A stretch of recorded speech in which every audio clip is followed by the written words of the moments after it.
জয় গুরু। পরম প্রেমময় শ্রী শ্রী ঠাকুরের রাতুল চরণে জানাই আমার শতকোটি প্রণাম।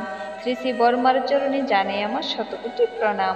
শ্রী শ্রী বদ্দার চরণে জানাই আমার শতকোটি প্রণাম।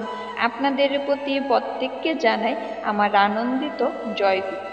আজ ইষ্ট প্রসঙ্গে যে বিষয়টি আপনাদের সঙ্গে শেয়ার করব সেটি হলো নাছোড়বান্দা হয়ে সদ্গুরুকে ভালোবাসা। এই প্রসঙ্গে শ্রী শ্রী ঠাকুর কি বললেন? একজন বললেন, ঠাকুর, সদ্গুরুর পরখ এই যে তার কৃপায় শান্তি হয়।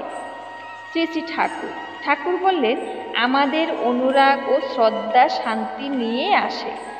উক্ত ব্যক্তি বললেন, একজন ভালোবেসে এক মুহূর্তে সাধু হয়ে যায়, আরেকজনের 20 বছরেও কিছু হয় না, তার দয়া তো প্রধান জিনিস।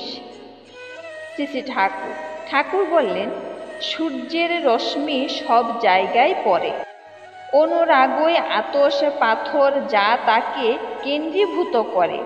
আমি বলি, তুমি ভালোবাসো, কেবল তাকেই ভালোবাসো। তিনি তোমাকে ভালোবাসেন না বাসেন তার তোয়াক্কা রেখো না, তাহলে হিসাব এসে যাবে। হিসাব নিকাশ ভালোবাসার খাটতে হবে। সংসারে দুঃখ আসবেই, কাল ও প্রবৃত্তি ছাড়বে না, এর মধ্যে সম্বল ভালোবাসা। জীবন কতভাবে কত রকমে ক্ষয় করি, না হয় তাকে ভালোবেসে ক্ষয় করলাম। উক্ত ব্যক্তি, আমরা ভালোবাসার চেষ্টা করি, কিন্তু ভালোবাসার চিনির স্বাদ পাই না, যদি তিনি না দেন। শ্রী শ্রী ঠাকুর বললেন, সেই চিনির স্বাদ আসে, এমনতর ভালোবাসি না। তুমি যদি 1 গুণ ভালোবাসো, 100 গুণ পাবে। আমি বলি, ওই চিনির লোভে ভালোবাসতে যেও না, ভালোবেসে যাও, অমনি এসে যাবে যা আসার। বেকুব হবে কেন, ঠকবে কেন? এতকাল ভালোবাসলাম, কি হলো বলো কেন? প্রেম নাই বলো কেন? বলো, আমি ভালোবাসি, আরও ভালোবাসি কও। ভালোবাসলে যা করে তা করো, চতুর হও, নাছোড়বান্দা হয়ে ভালোবাসো, সেই ভালোবাসায় তিনি বাধা পড়বেই। গুরু চিরকাল গুরু, শিষ্য চিরকাল তার শিষ্য। সত্যিকার শিষ্য হলে সেই গুরুকে পরিপূরণ করতে গিয়ে তার সঙ্গে নিজের একাত্মা বোধ করবে, কিন্তু গুরুর প্রতি বরাবর সে তার নতি বজায় রেখে চলবে।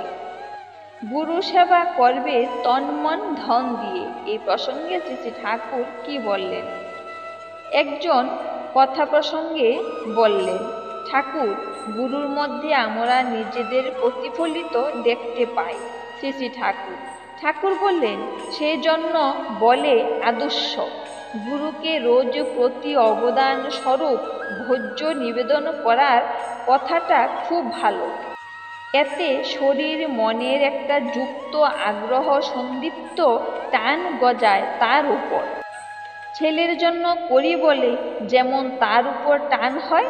সকালে উঠে মুখটুক ধুয়ে ধ্যান সমীরণ করে ভক্তি ভরে নিবেদন করে রেখে দিলাম। মাসান্তে অনুকল্পে অর্ঘ্য পাঠিয়ে দিলাম। যখনই এর ভুল হয়, তখন বোঝা যায় যে আমার চলায় কোনো গোল হচ্ছে, হয়তো কোনো বিপদ আসতে পারে।